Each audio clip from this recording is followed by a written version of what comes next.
Señor. Pueden tomar así.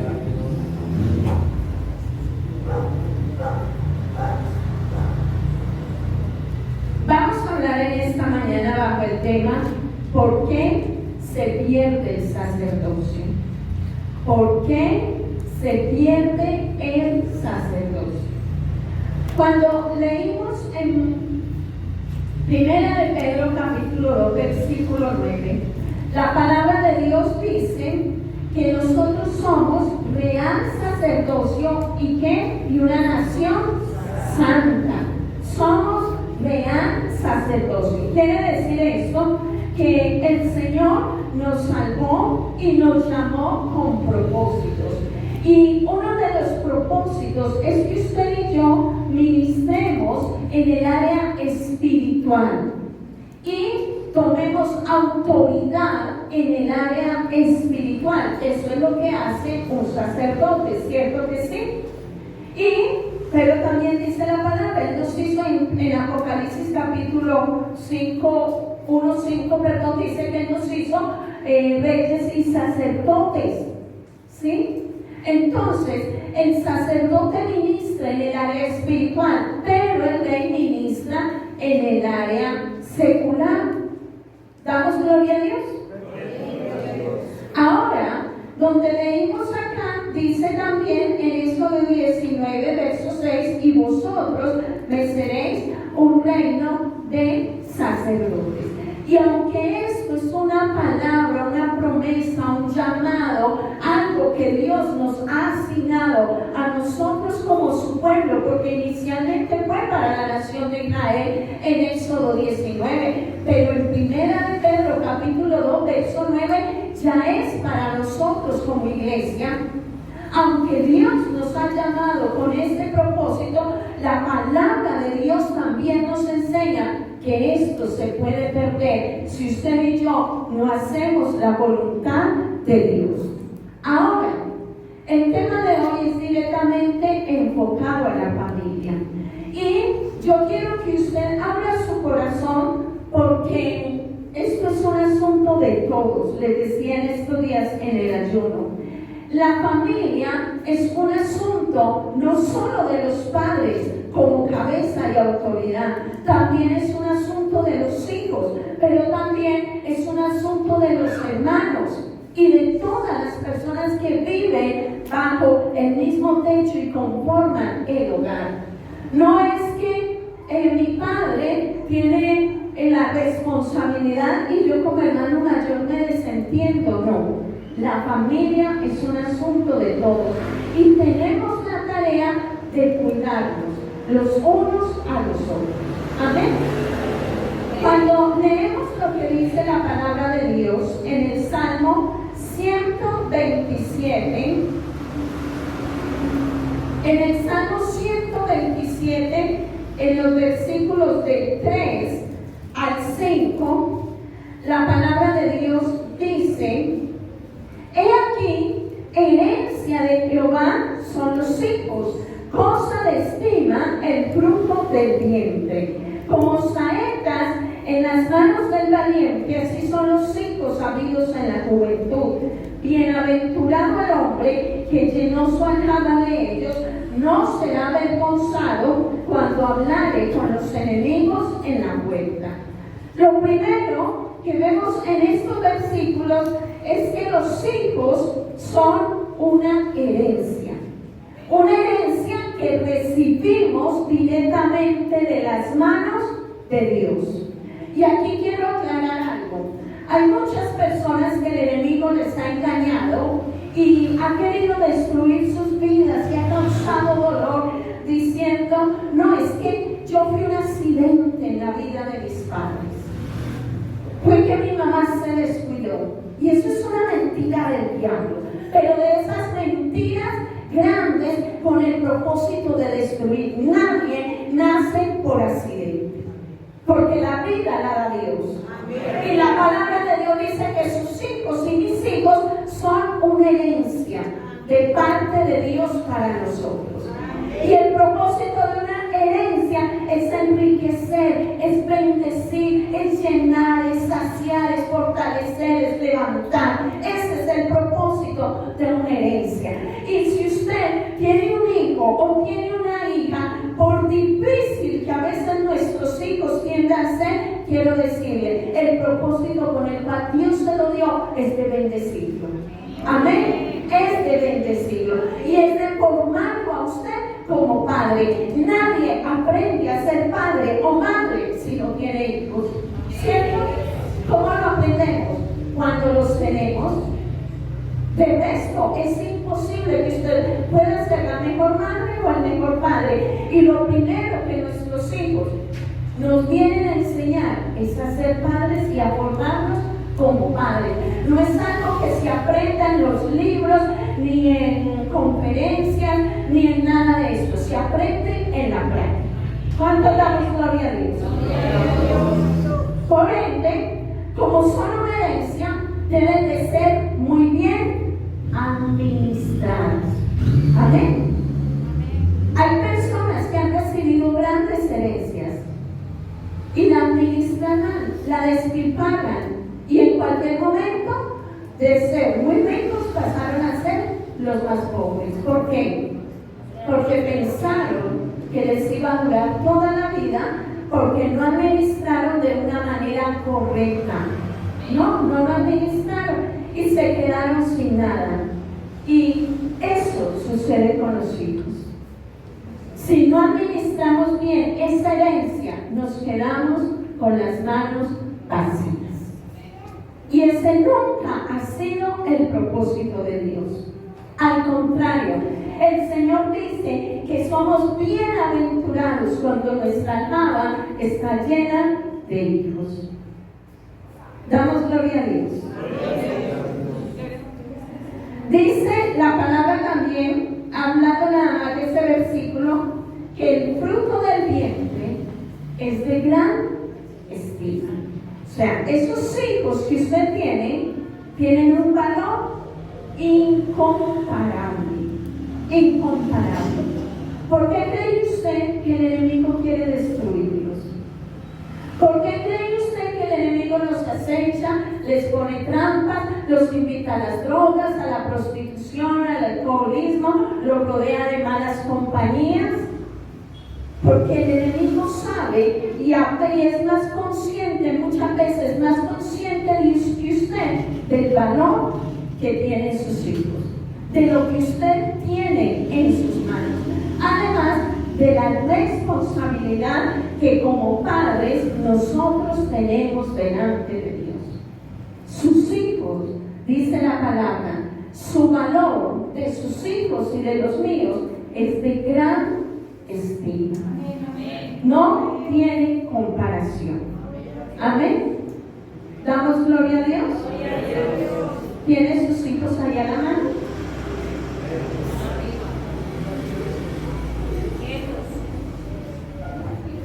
Bueno, gloria al Señor. Por ende, vamos a mirar que como padres nos hemos equivocado y tendemos por lo general a cometer muchos errores, de los cuales yo creo que mientras Cristo no venga por la iglesia, todavía tenemos tiempo de enmendar muchas cosas. Todavía tenemos tiempo de cambiar muchas actitudes, de cambiar nuestra forma de hablar, de enmendar y de vivir una vida agradable para Dios, pero no solamente nosotros, sino también con nuestros hijos. Y vamos a mirar algunos ejemplos que están en la palabra de Dios. Yo quiero que usted vaya conmigo allí a 1 Samuel, en el capítulo 2. Hay una historia muy triste. En 1 Samuel, en el capítulo 2,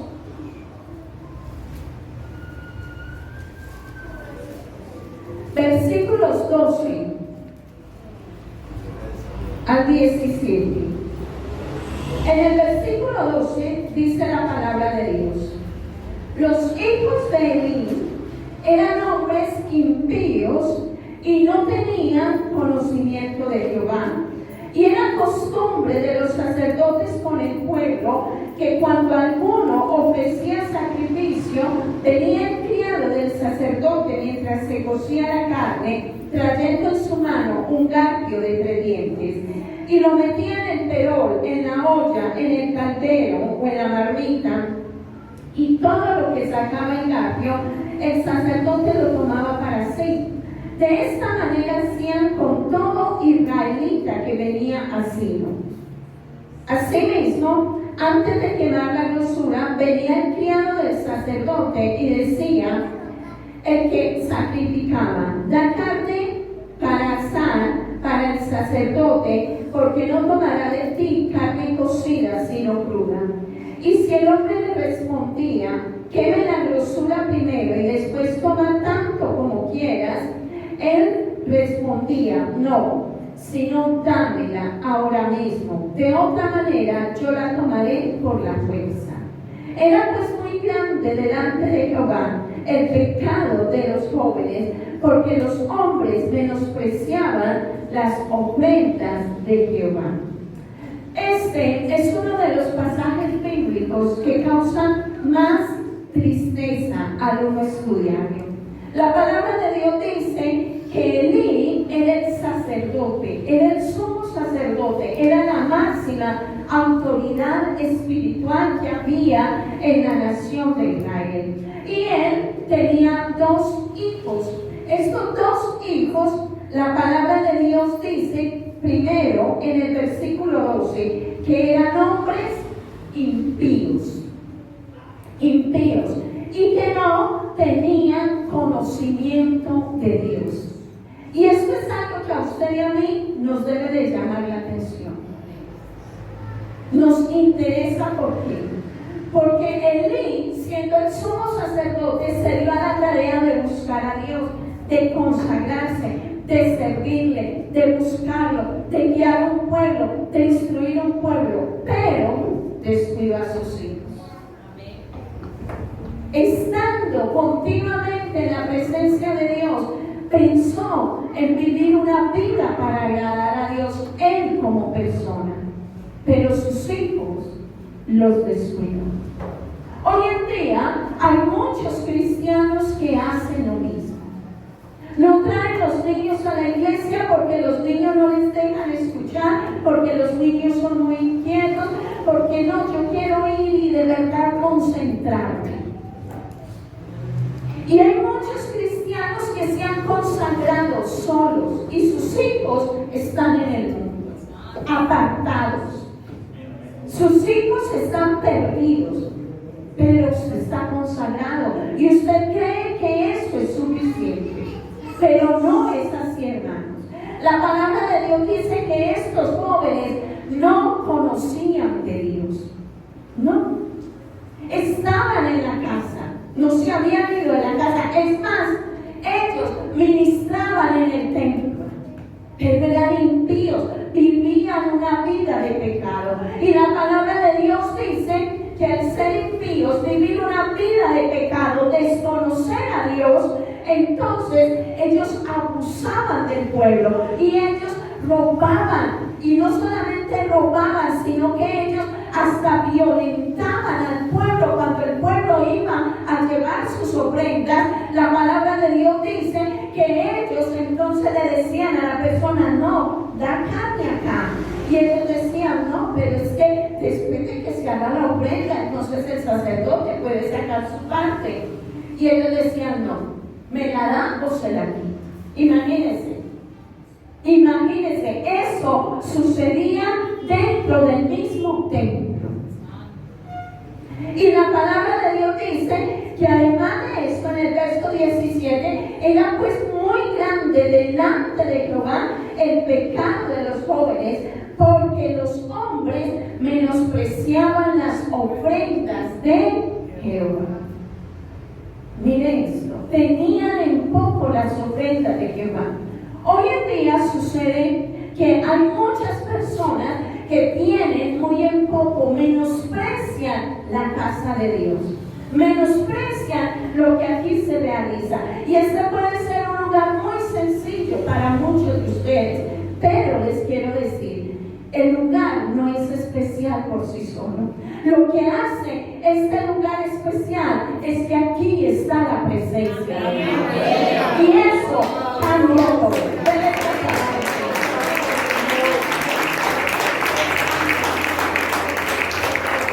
¿Cuántos creen que aquí está la presencia de Dios? Yo lo creo firmemente, que Dios está en este lugar. Y si su presencia está en este lugar, eso hace que este lugar sea especial. Y se lo voy a decir por qué. Cuando Moisés iba por el desierto, había muchas zarzas.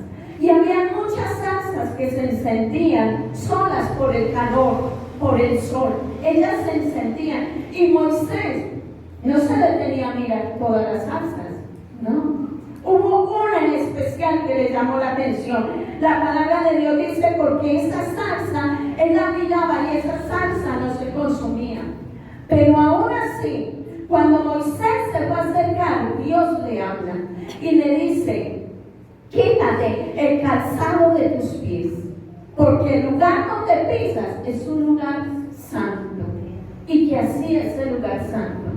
La presencia de Dios en ese lugar hacía que ese lugar fuera un lugar santo. No era la zarza, no, era la presencia de Dios. Y aquí está la presencia de Dios. Así es de que no caigamos en el error de querer nosotros menospreciar las cosas que son de Dios. Enseñémosle a nuestros hijos a ser reverentes y a ser temerosos al estar en la casa de Dios. No a tener miedo, no nos equivoquemos. No es tener miedo, es tener reverencia y tener respeto por las cosas santas de Dios. Pero nosotros mismos como padres en eso hemos fallado.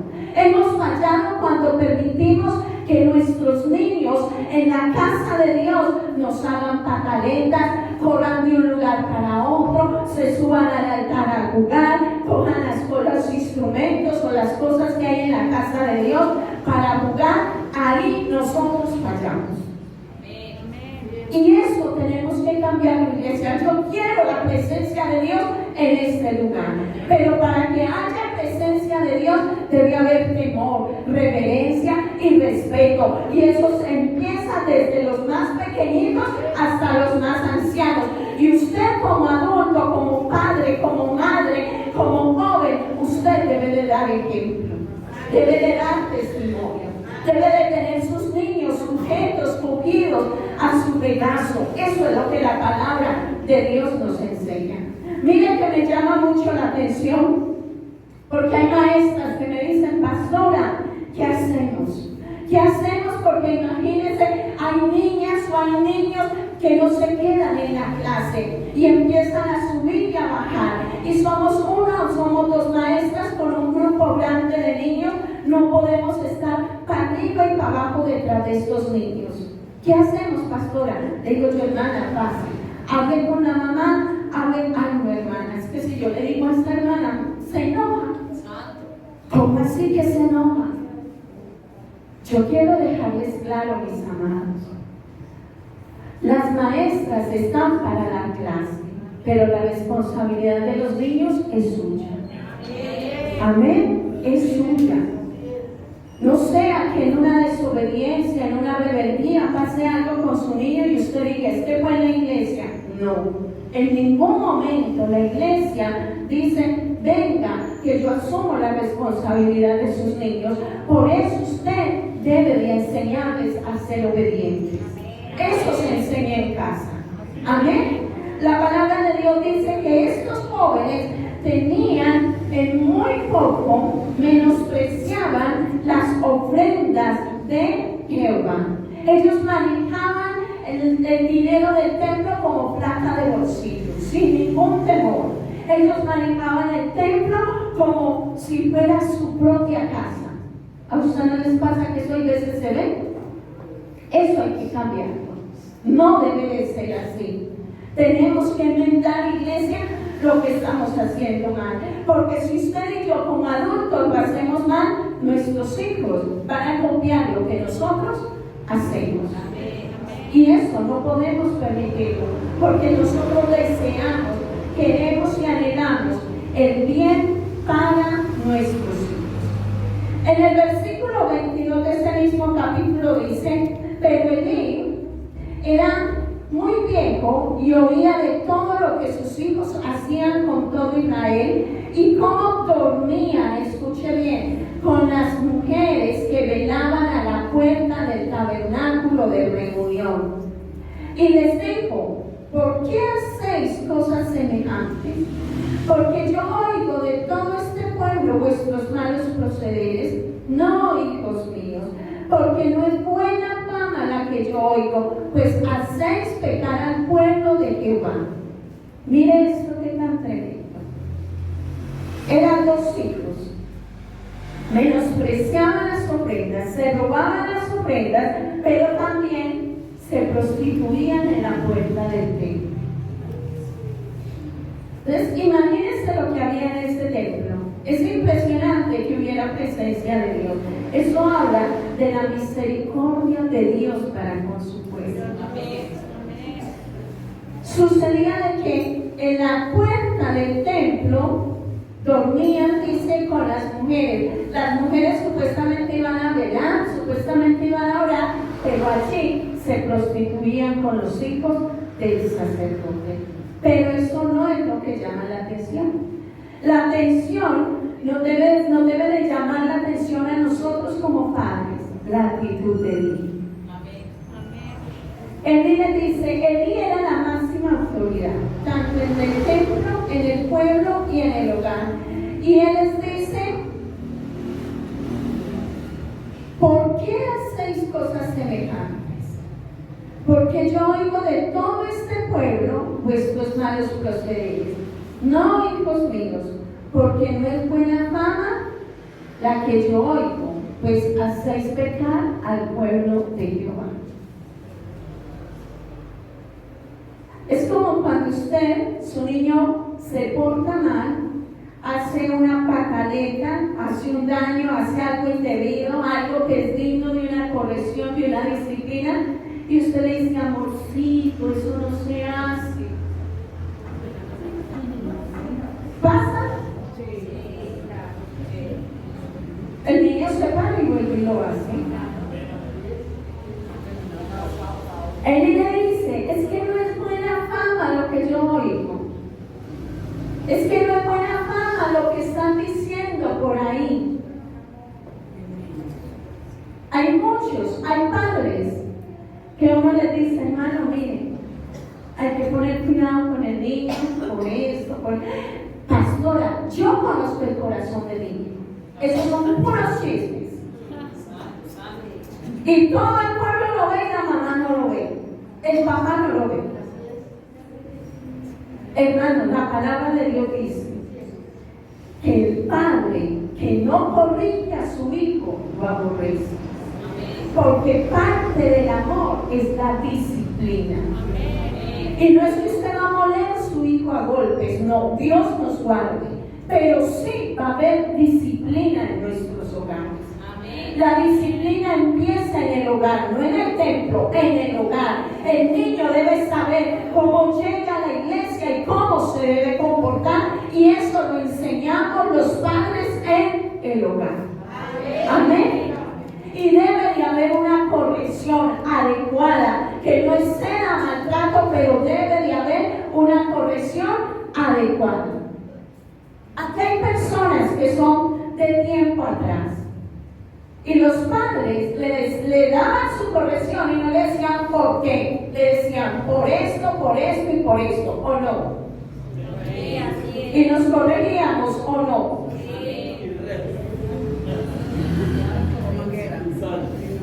Santo Dios, déjale toda la gloria. Él decía: no, hijos míos, un hombre sin autoridad. Era el sacerdote, pero no tenía autoridad para ejercer como sacerdote dentro de su hogar, mucho menos en la iglesia. La palabra de Dios dice que a él le preocupaba lo que la gente decía. pero tampoco le preocupaba tanto, porque decía, no, hijitos míos, ¿eso era suficiente? No. Ahí es donde a usted y a mí nos toca como sacerdotes que somos en el hogar ejercer la autoridad que Dios nos ha dado. Así es, instruir a nuestros hijos. Hermanos, en el hogar hay que poner reglas, hay que poner normas, y esas reglas y esas normas hay que hacerlas cumplir. Amén. Es usted que determina a qué horas entra el muchachito o la muchachita. No es ella ni él. Es usted que lo determina, porque usted es sacerdote, cabeza de su hogar. Y es usted el que mañana va a dar cuenta delante de Dios. Es sobre usted sobre el cual reposa un sacerdocio espiritual. Y la primera iglesia que Dios nos entrega no son los vecinos ni los amigos, no, es la familia. La familia. Y si no tenemos la capacidad de pastorear nuestra familia, de cuidarla, de disciplinarla, de ponerle límites, no tenemos capacidad de hacer nada más para agradar a Dios. Hay que poner reglas en el hogar y hacerlas cumplir. Y no es que esto sea una dictadura. Cada día los tiempos son más difíciles, iglesia. Y cada día sus hijos y mis hijos corren más y más peligros. Cada día los desafíos son más grandes. Y ahí es donde usted y a mí nos toca pararnos en la brecha por amor a ellos. Por amor a ellos, para protegerlos, para defenderlos, para levantar un cerco de protección alrededor de sus vidas y que ellos sean guardados de la obra del enemigo. Sigue diciendo también la palabra en el versículo 27, dice: y vino un varón de Dios a Elí y le dijo, así ha dicho Jehová, ¿no me manifesté yo claramente a la casa de tu padre cuando estaban en Egipto, en casa de Faraón? Y yo le escogí por mi sacerdote entre todas las tribus de Israel para que ofreciese sobre el altar y quemase incienso y llevase por delante de ti. Y di a la casa de tu padre todas las ofrendas de los hijos de Israel. ¿Por qué habéis hollado mis sacrificios y mis ofrendas que yo mandé ofrecer en el tabernáculo? Y has honrado a tus hijos más que a mí, engordándolos de lo principal de todas las ofrendas de mi pueblo Israel. Hagamos un artículo. El Señor le dice: yo no te llamé al sacerdocio, yo no te di lo mejor de lo mejor. Es lo que el Señor le dice a Elí. Yo no te di lo mejor de las ofrendas, no te lo di, no te llamé de entre tus hermanos y te puse en honra, te puse en un lugar de bendición. Y le dice: ¿por qué has honrado a tus hijos más que a mí? ¡Qué asunto tan delicado! Hay muchos padres que han honrado a sus hijos más que a Dios y no le han enseñado a sus hijos que el primer lugar es para Dios, no para ellos. Y entonces sus hijos son pequeños príncipes, pequeños reyesitos que mandan como a ellos les da la gana, y los padres se sujetan muy bien. Los padres trabajan para mantenerlos a ellos como holgazanes que no hacen nada. Así es que iglesia, hay que despertar y hay que volver al diseño original, al propósito con el cual Dios creó la familia. Porque si la familia es base de la sociedad, pues esa base tiene que ser una base firme y bien fundamentada.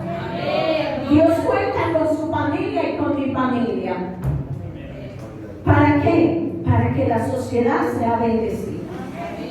Que si su hijo va a ser un profesional, sea el mejor profesional en el área que lo sea, pero sea un hombre honesto, correcto, justo, temeroso de Dios. O su hija, no que sea un excelente profesional que no desaprovecha la oportunidad para robar, para testimonio y para dañar a los que tiene a su alrededor. No.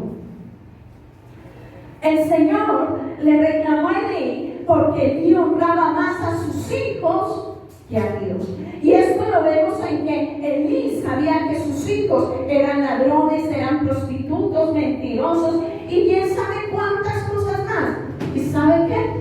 Los tenía ministrando en el altar. Los tenía ministrando al pueblo de Dios. Imagínense esa unción que corría. Sí, una unción de pecado, de prostitución, de adulterio. Todo esto contaminaba al pueblo, dañaba al pueblo, destruía al pueblo. Porque cuando usted se para a ministrar estando en pecado, lo que impacta no es bendición, lo que impacta es contaminación y maldición. Y la palabra de Dios dice, eso a Elí no le importó. Y hay padres que saben que sus hijos están en desobediencia, pero quieren que esté ministrando en el altar. Hay poder. Ay, pastora, para que el niño no se me desanime. Ay, Dios santo. Yo le quiero decir una cosa. El altar no es para conservarle el ánimo a nadie. No es para entretener a nadie. El que se para en el altar es santo, se consagra a través de la gloria de Dios.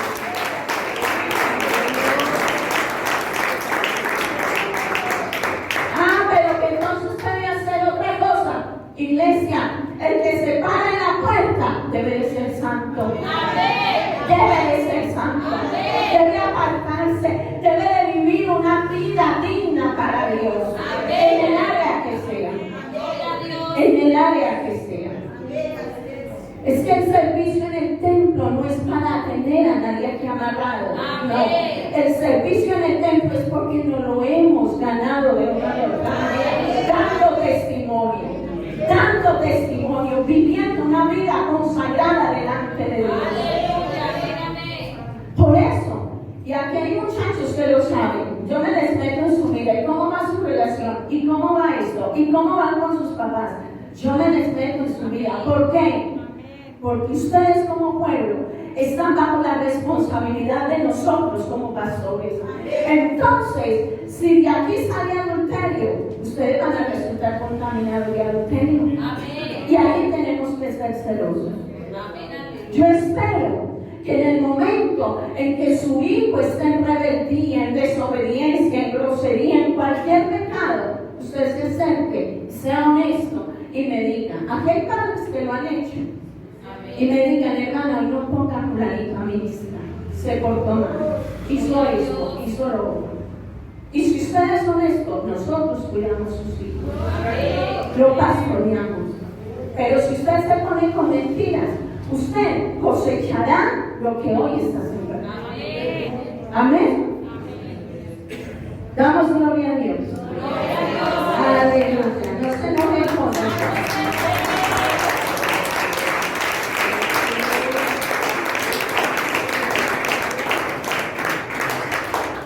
Sigue diciendo la palabra. Habla Jehová que tu pueblo es. Gloria a Dios. Verso 30. Por tanto, Jehová el Dios de Israel dice: yo había dicho que tu casa y la casa de tu padre andarían delante de mí perpetuamente. Mas ahora ha dicho Jehová: nunca yo tal haga, porque yo honraré a los que me honran, y a los que me desprecian serán tenidos en poco. ¿Se acuerdan cómo se llama el tema? Sí, amén, amén. ¿Por qué se pierde el sacerdocio? ¿Por qué ya Dios no nos usa? ¿Por qué cuando llegué a los caminos del Señor, el Señor me usaba, me bendecía? Pero es que yo estoy orando, yo no me dejo de congregar. Pero ¿cómo está tu casa? ¿Cómo están tus hijos? Ahora yo no voy a decir que no hay hijos que no se van a apartar, pero usted debe de hacer su parte hasta el final. Amén. Hasta el final. Independiente de la determinación que ellos tomen, usted debe hacer su parte hasta el final. Amén. Honrar a Dios, poner a Dios en primer lugar en su vida y en su hogar. Y que ellos lo vean y lo aprendan. Para la gloria de Dios.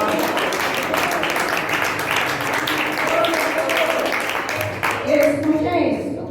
He aquí viene el día, verso 31, en que cortaré tu brazo y el brazo de la casa de tu padre, de modo que ya no haya anciano en tu casa. Verás tu casa humillada mientras Dios colma de bienes a Israel, y en ningún tiempo habrá anciano en tu casa. El varón de los tuyos que yo no corte de mi altar será para consumir tus ojos y llenar tu alma de dolor. Y todos los nacidos en tu casa morirán en edad vil. Y te será por señal esto: acontecerá a tus dos hijos, Omni y Fines, ambos morirán en un día. ¡Qué consecuencias tan terribles! No solamente Dios lo quita del sacerdocio, sino que además de esto, dice la palabra, sus dos hijos morirán en un solo día. Pero hay varias consecuencias. Una, la palabra de Dios dice, ningún hombre de esa familia llegaría a una edad viril. Ninguno llegaría a ser un anciano. Usted sabe lo bendecidos que somos cuando en nuestros hogares hay ancianos y hay niños. ¿Cierto que sí? Amén. Es un privilegio, es una honra que Dios nos concede tener ancianos y tener niños en nuestros hogares. Si usted tiene ancianos en sus hogares es porque hay bendición en su hogar. Amén. La palabra de Dios dice acá que esa es una de las cosas que Dios quita de lleno cuando un hogar, un sacerdote, un hombre que debiera honrar a Dios, no lo honra. Pero también dice que vería su casa humillada, que mientras Dios iba a bendecir a todo el pueblo, en la casa del sacerdote iba a haber hambre. ¡Qué impresión! ¡Qué dolor! Debe de ser al contrario. Y no estoy diciendo con esto que en el pueblo deba de haber hambre, no. En la casa del sacerdote, bíblicamente, siempre está la bendición de Dios, como muestra de su presencia, de su respaldo y de que Dios llamó a ese hombre o ese matrimonio o esa familia al ministerio. Entonces siempre debe de haber abundancia, a tal punto de que cuando en el pueblo haya alguna necesidad, el sacerdote puede extender su mano y dar. Siempre haya bendición, siempre. La palabra de Dios dice, probadme en esto, dice, y en una de las cosas que el Señor dice es que haya alimento en mi casa. Amén. Amén. Y obvio, la casa del sacerdote es la casa de Dios. Aleluya. Amén. Iglesia, cuánto cuidado debemos de tener con nuestros hijos. Amén. Son una bendición. Pero si no los administramos de la manera correcta, se convierten en arma de doble filo. También dice la palabra que además este sacerdote en un mismo día vio la muerte de sus dos hijos. No debiera de ser así. Quiero que miremos otro caso.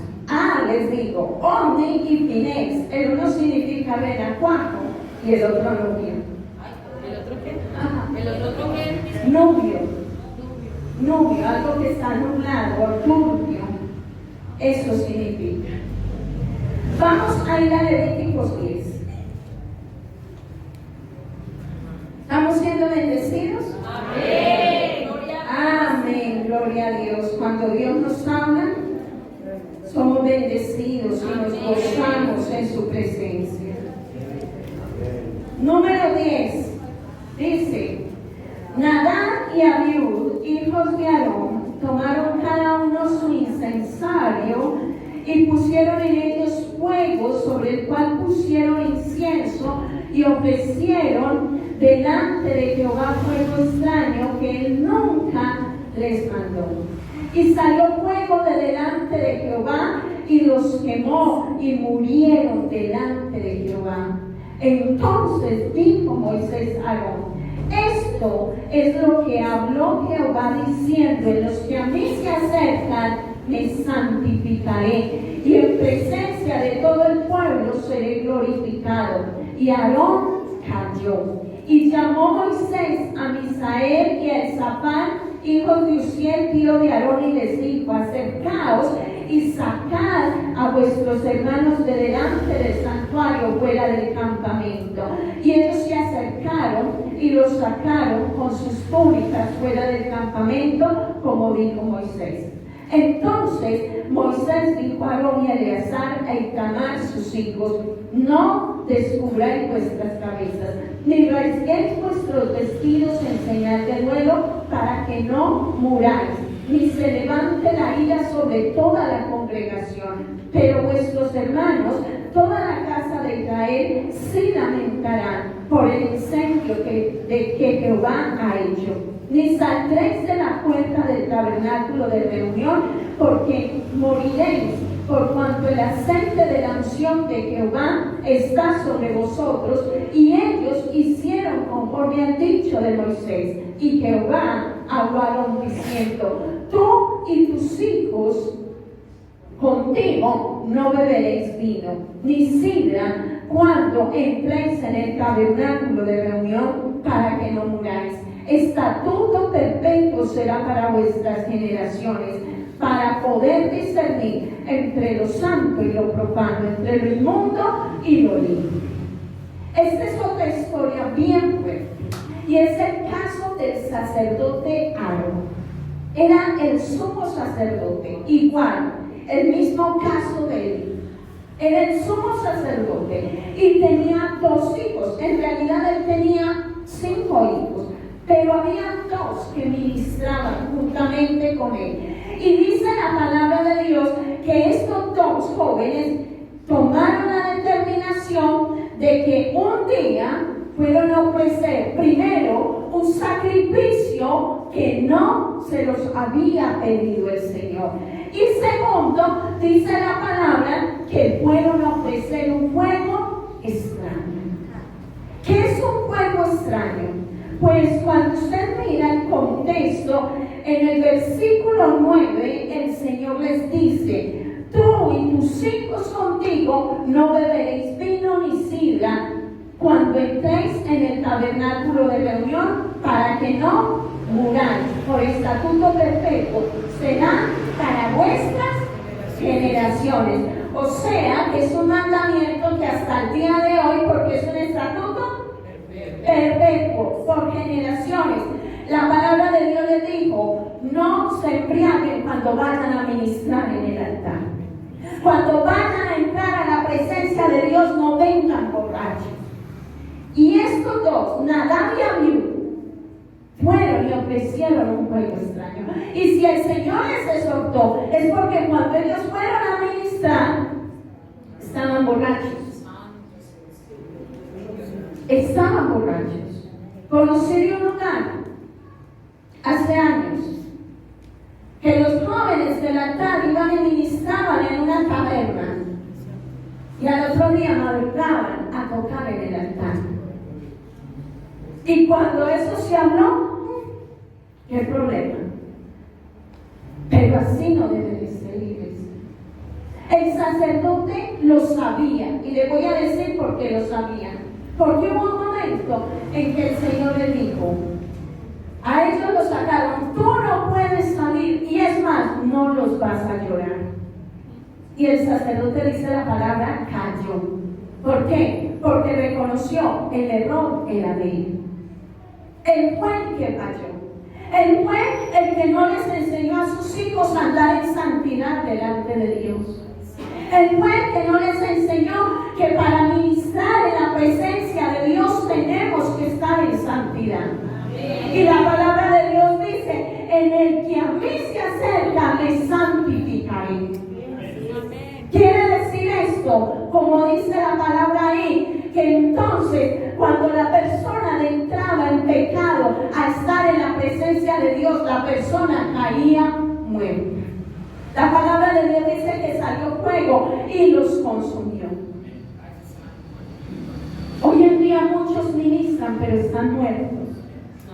Porque por su pecado el Señor los ha tratado y no han entendido. Están, iglesia, están como cuando Sansón. ¿Ustedes se acuerdan de Sansón? Sansón pecaba. ¿Y qué? Vivía pecando y después iba y le servía al Señor. Pecaba y volvía y le servía al Señor. Y llegó un momento en que se había acostumbrado tanto a esto que no se había dado cuenta que la presencia de Dios se había apartado de su vida. Aarón es el tipo de padre que es permisivo, que todo se lo alcahuetea a sus hijos, que todo se lo permite a sus hijos, que no le pone una disciplina a sus hijos, que no le dice no a sus hijos. Ay, es que qué pecado, es que está muy muchacho, dejémoslo. Dejémoslo. Y entonces vamos a dejar que se destruya por un capricho. Vamos a dejar que caiga muerte sobre su vida por un capricho. Usted teniendo la autoridad de impedirlo. A veces no es tanto lo que oremos o lo que reprendamos. A veces es que tomemos la autoridad y digamos no. No. Aarón sabía que sus hijos vivían borrachos. ¿Por qué no les dijo que no? Que no ministraran. Ahí tenía otros 3 hijos. ¿Por qué no los quitó? ¿Por qué se volvió tan permisivo? Miren, el caso de Aarón, en estos días lo hablábamos en el ayuno, es uno de los casos más tristes que usted encuentra en la Biblia. Ustedes saben que él era el sumo sacerdote, pero llega un momento en que aunque usted esté en honra, aunque usted tenga un liderazgo reconocido delante de todo el mundo, no por eso quiere decir que Dios está agradado con lo que usted hace. Y llega un momento en que el Señor empieza a callar, empieza a apartarse poco a poco y usted ni se da cuenta. Eso pasaba con Aarón. ¿Por qué pasaba con Aarón esto? Ustedes saben que Aarón, ¿quién fue el que construyó el becerro de oro? Aarón. Y era la mano derecha de Moisés. Aarón no podía decir, no, es que yo no sabía. No, él sí sabía. Pero cuando Moisés le reclamó, dijo, fue que el pueblo. Luego sucedió algo más. La palabra de Dios dice que Aarón y María murmuraron contra Moisés. Y ahí es donde a mí me impacta eso. Porque cuando usted analiza, usted ve que Dios disciplina a María. ¿Lo han leído? Amén. María quedó leprosa. ¿Por cuántos días? Ay, no, díganlo con seguridad. 7 días, hermanos. Si usted lee la Biblia, hable con seguridad. Por 7 días, el Señor la dejó leprosa. ¿Y Aarón cómo lo disciplinó? ¿Lo ha leído?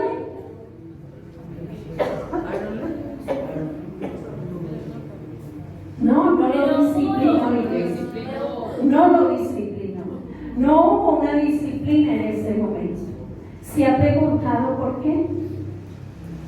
¿Ha escuchado usted personas que pecan y sucede que y viven como si nada pasara? Preocúpese cuando eso pase. Si usted vive cometiendo pecado, creyendo que nadie lo ve, que nadie se está dando cuenta, sepa que arriba hay un Dios que todo lo ve. Que sus ojos atallan sobre todos nosotros, día y noche. Que delante de Él no hay nada oculto, que dice su palabra, que aún lo profundo de nuestro corazón, Él ya lo conoce. Que la palabra no está en nuestros labios y Él la conoce toda. No crea que Dios no se da cuenta. Hubo un momento en que Dios dejó a Aarón quieto. Y Aarón siguió como si nada ejerciendo de sacerdote. Pero llegó ese momento. Y el Señor le dijo, no los vas a llorar, no vas a salir, no vas a hacer nada por ellos. Los vio que los sacaron y se tuvo que quedar en su lugar. Y algo que es muy lamentable. Usted ha leído en la palabra cuando Aarón va a morir. El Señor lo manda que vaya a cierto lugar y manda que allá sea despojado de sus vestiduras. No era lo lógico. Y sus vestiduras le son dadas a otra persona. Temamos delante de Dios. Hay personas que a nuestros ojos están en autoridad, pero que Dios las depuso hace mucho rato. O pregúntele a Saúl, era el rey, y la palabra de Dios dice que Dios lo desechó para que no fuera rey sobre Israel. Pero Dios lo desechó al segundo año de su reinado y siguió siendo rey por 38 años más. Quiere decir esto que en esos 38 años Dios no estuvo ahí. Temamos delante de Dios. Los hijos de Aarón eran Nadab y Abiú. Nadab significa generoso y Abiú significa cuyo padre es él. Ofrecieron fuego extraño, posiblemente estaban ebrios y habían hecho un sacrificio que como tal Dios no se los había mandado. El problema como tal no fueron los muchachos, el problema fue la falta de autoridad de Aarón. Ese es el problema. Y hay hijos, qué bueno que los adolescentes están acá, porque hay hijos, y los jóvenes también, que se enojan cuando sus padres le dicen algo. Hay hijos que se enojan y se rebelan y dicen yo me voy porque los padres les corrigen, pero no entienden que sus padres les están amando, que sus padres están haciendo lo mejor por ustedes para que ustedes tengan vida y la tengan en abundancia. La vida no es lo que usted ve afuera, consumiendo alcohol o prostituyéndose en fornicación. No, eso no es vida. Eso es muerte lenta y agonizante. La verdadera vida está en Cristo. Y Él prometió darnos vida y vida en abundancia. Démosle la gloria a Dios.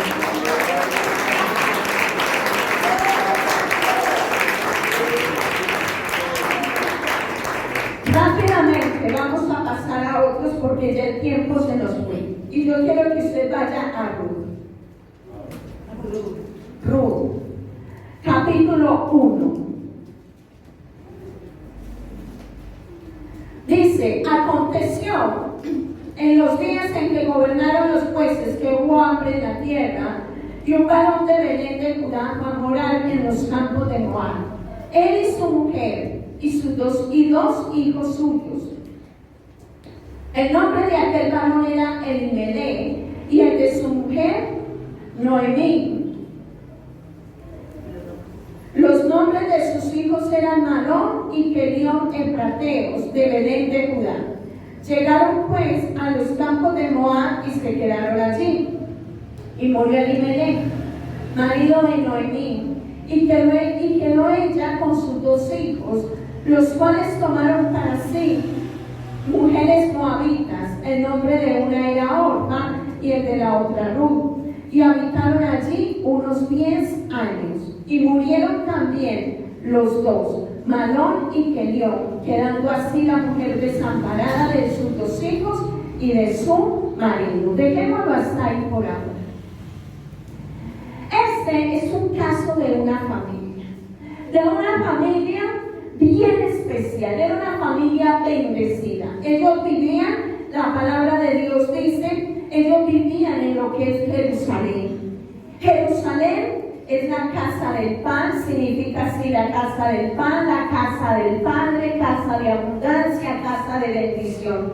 Pero llegó un día en que llegó la prueba. Usted sabe que van a venir días malos, ¿cierto que sí? Y ese no es el problema. Los días malos van a llegar, lo sabemos por la palabra, lo sabemos por las circunstancias y por todo lo que nos rodea. Pero tenemos que estar preparados para los días malos. Tenemos que prepararnos y nos preparamos es estando en la presencia de Dios. Ahí es donde nos preparamos para los días malos. Y llegó el momento difícil para la nación. Dice la palabra que había hambre en la tierra. Y en medio de la prueba, este varón Elimelech lo que hizo con su esposa Noemí y sus 2 hijos fue huir. Pero la palabra de Dios nos enseña que nosotros no le huimos a los problemas, ¿cierto que no? Los enfrentamos. Los problemas, las circunstancias, hay que enfrentarlas. Y le voy a decir por qué. Porque si usted hoy huye aquí de ellos, mañana se lo va a encontrar en otro lugar. Y le va a tocar enfrentarlo. Y si no lo enfrenta en ese lugar, se va a ir usted de ese lugar y le va a salir en otro. Y entonces usted nunca va a tener estabilidad. Los problemas hay que enfrentarlos. Las circunstancias difíciles hay que enfrentarlas y pasarlas de la mano del Señor. Dice la palabra que vino una gran hambruna, que hubo hambre. Y entonces este hombre lo primero que hizo fue que corrió a su familia y en lugar de buscar solución se fue a vivir a Moab. Usted mira que la Biblia no registra que la otra gente se haya ido, los otros se quedaron, pero él se fue. Y dice la palabra que se fue a Moab. ¿Y qué era Moab? Moab era una nación que estaba bajo maldición.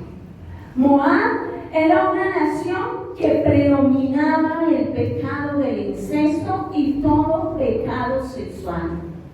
Eso era lo que predominaba allí en Moab. Y la palabra de Dios dice que cuando se van para allí, entonces sucede de que vivieron allí 10 años. Y en esos 10 años sus hijos se casaron con mujeres moabitas. Esa nunca ha sido la voluntad de Dios.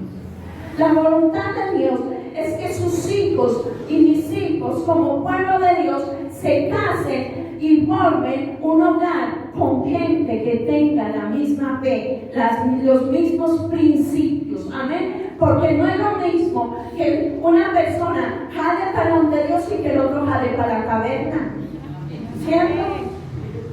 No es lo mismo, no es aceptable, no es algo que agrade a Dios. Y para el Señor evitar los problemas, el Señor nos enseña esto en su palabra. Y usted debe enseñárselo a sus hijos.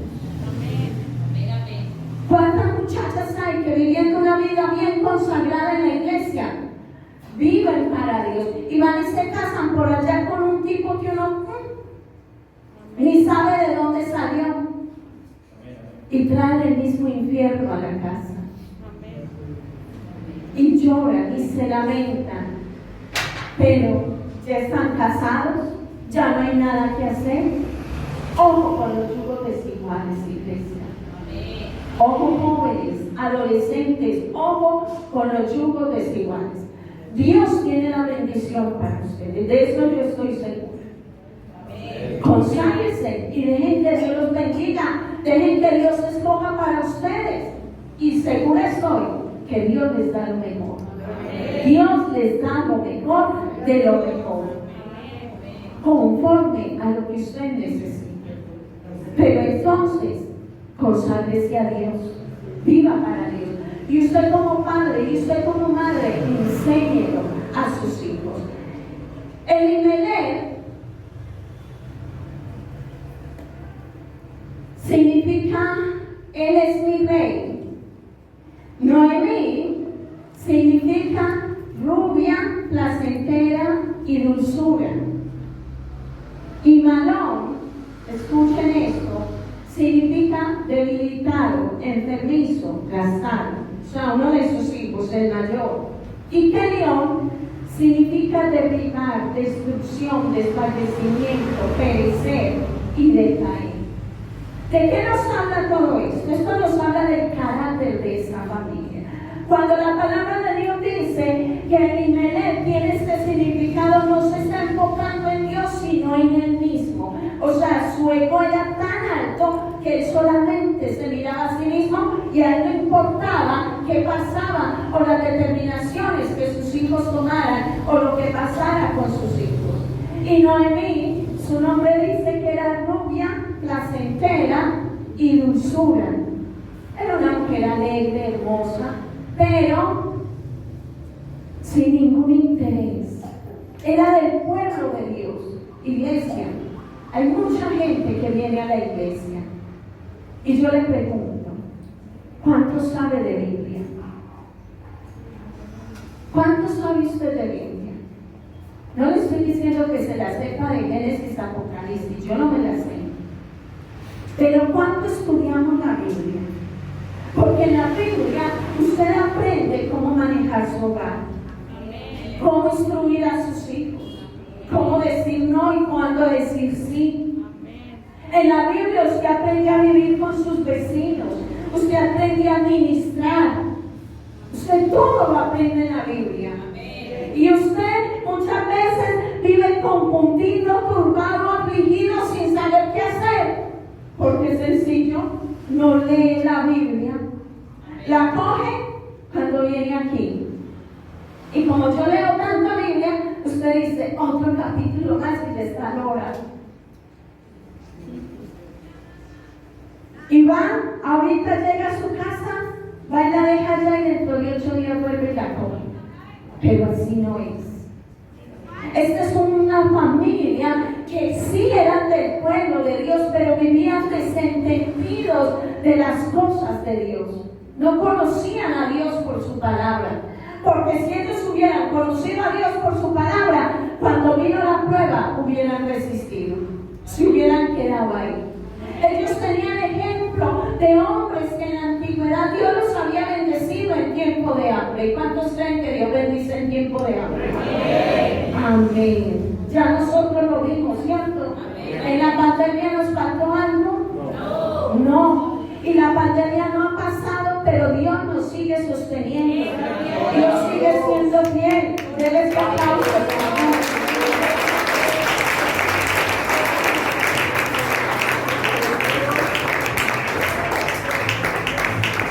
La palabra aquí va mucho más allá, porque el evangelio que el Señor Jesucristo nos dio no es un evangelio social, no es para que usted viva de fiesta en fiesta, es para que usted viva una vida de testimonio, una vida de bendición, una vida de ejemplo para los que tienen la mirada puesta en usted. Y esto nos habla a todos, a los padres y a los hijos, a los abuelos, porque hay abuelos que creen que tener nietos es para alcahuetearles. No. El Señor dice que esta palabra que el Señor nos da es para que le enseñemos a nuestros hijos y a los hijos de nuestros hijos, ¿cierto que sí? No es para alcahuetearles, los amamos, los consentimos, los queremos, pero hacemos las cosas bien para el Señor. Yo pienso esto, que los nietos es una segunda oportunidad que Dios nos da de hacer las cosas bien. Yo lo creo así. Pero es que yo con mis hijos no lo hice bien porque yo no conocía del Señor. Pero ahora tiene nietos y conoce el Señor, ¿cierto? Entonces hagamos las cosas bien ahora, porque Dios lo va a demandar de cada uno de nosotros. Ellos dos, les voy a decir por qué no conocían del Señor, porque vivían un evangelio social. ¿A cuántos de ustedes les gustaría poner a su hijo Gedeón? Que significa derribar, destrucción, desvanecimiento, perecer, decaer. O mejor, malón, debilitado, enfermizo, gastado. Que no les pongamos esos nombres. Pero ¿cuántas veces usted como cristiano le dice a su hijo, es que usted no es capaz, es que usted no puede? Y usted con sus palabras lo está atando. Usted con sus palabras lo está destruyendo. Nosotros somos puestos para bendecir. ¿Cierto que sí? Ayer me preguntaban los jóvenes que si nosotros, no recuerdo bien la pregunta, pero era algo como si nosotros podíamos maldecir. Y sí, nosotros tenemos esa capacidad, porque el Señor dijo que todo lo que nosotros bendigamos será bendito, y lo que maldigamos será maldito. Y muchas veces nosotros con nuestras palabras maldecimos a nuestros hijos, los atamos. Creemos que es imposible que ellos hagan cosas buenas, es que como está de rebelde. Y estamos atándolos y atándolos y atándolos. Cuando el Señor lo puso a usted para bendición, para edificar. Amén. Para eso lo puso Dios a usted. Para que ejerza autoridad en su hogar, con amor. Ahora no es que se va a ir al otro extremo, no. Con amor y con sabiduría de parte de Dios. Pero haciendo las cosas bien, porque lo hacemos para el Señor. La palabra de Dios dice, estos dos hombres se casaron en Moab. El uno se casó con Orpa y el otro se casó con Ruth. Ruth significa amistad, pero Orpa significa testaruda.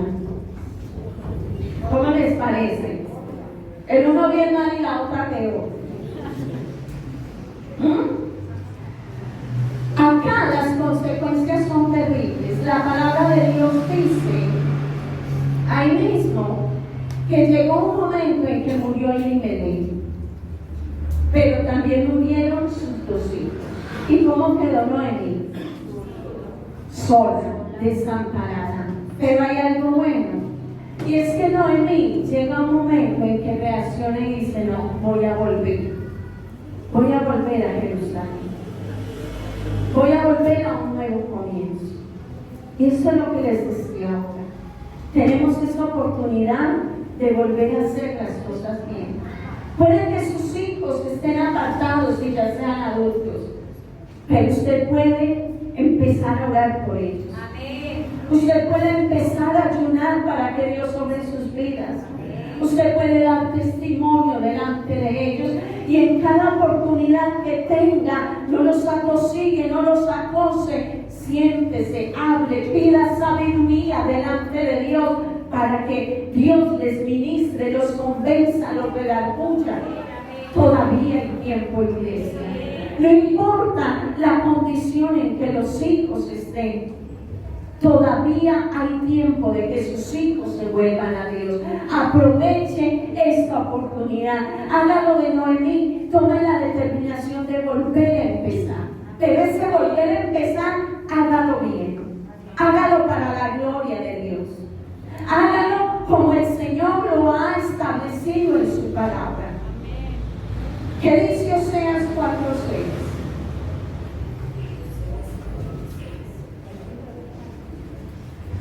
Dice, mi pueblo fue destruido porque le faltó conocimiento. Por cuanto desechaste el conocimiento, yo te echaré del sacerdocio. Y porque olvidaste la ley de tu Dios, yo también me olvidaré de tus hijos. Por cuanto desechaste el conocimiento, yo te echaré del sacerdocio. ¿Por qué se pierde el sacerdocio? ¿Por qué se pierde la autoridad? ¿Por qué se pierde la bendición de Dios? Por ser permisivos con nuestros hijos. Tremendo. Y el Señor dice, por cuanto usted se olvidó de la ley de su Dios para ponerla en práctica, es terrible. Dice, yo también me olvidaré de tus hijos. Y en estos casos que hemos leído, hay otros, pero ya no alcanzo. En estos casos que hemos leído, todos los hijos murieron. Murieron los hijos de Eli, murieron los hijos de Aarón y murieron los hijos de Elimelech. Hoy el desafío es suyo y mío. Hoy tenemos la oportunidad.